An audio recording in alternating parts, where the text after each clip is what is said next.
Grande ang coronation night sang Miss Iloilo 2023. Suksok ang blue cocktail dress nga obra sang Ilonggo designer nga si Tata Blas Penuela, nagrampa ang 18 ka mga kandidata sa opening number kag isa-isa nga nagpakilala. Giliyon nga ginpanghatag ang special kag corporate awards.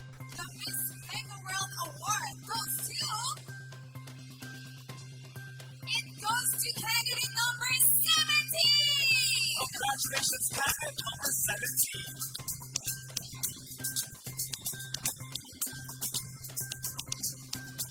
Presenting the Sling of the Mass. Nagrapa naman sa puting nga swimsuit ang mga kandidata. Lunsay fit kag sexy ang mga ini sa obra sang Manila-based Ilonggo designer nga si Jor L. Espina. Sunod among evening gown competition. Sa din, lunsay elegante ang mga kandidata sa obra sang nagkalain-lain nga mga Ilonggo fashion designers. In no particular order, here are your top 10. Sunod among paglawag sang top 10. Nakasunod ang pambato sang Tigbawan Iloilo nga si Niclene Hutay. Pasok man sa top 10 si Angelica Vinzon sang Miag-aw, Maria Cristina Isabel Talyado sang Pavia, Christine Joy Bretanya sang Balasan, kay Dilmi Amanda Pereira sang Kalinog, Geraldine Kimzon sang Mandurriao District, Tracy Lois Bedua sang Barotac Nuevo, Raniel Shane sa Ulog sang Kabatuan, Maria Delsa Anduque sang Dumangas, kag Chloe Cabales sang Haro District. May preliminary interview man kag ang pamangkot ang gikan sa nagkalain-lain nga mga netizens.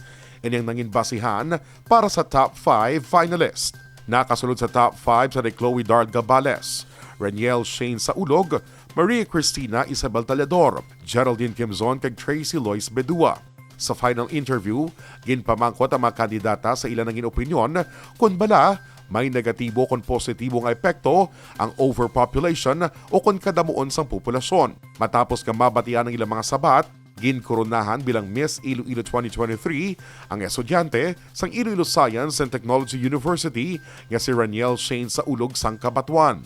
First runner-up si Chloe Darl Gabales sang Haro. Samtang second runner-up naman si Tracy Lois Bedua sang Barotac Nuevo. Third runner-up ang 18 anyos na si Maria Isabel Talyador. Kag fourth runner-up naman si Geraldine Kimzon sang Mandurriao. Hiwato ng sashing subong nga hapon sa SM City Iloilo.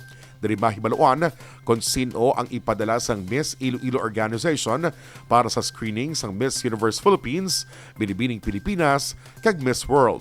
Ang Miss Iloilo Organization kauban ng Iloilo City Government ang nagalaom nga makapadala sa mga dekalidad ng mga kandidata para sa national kag international beauty pageants.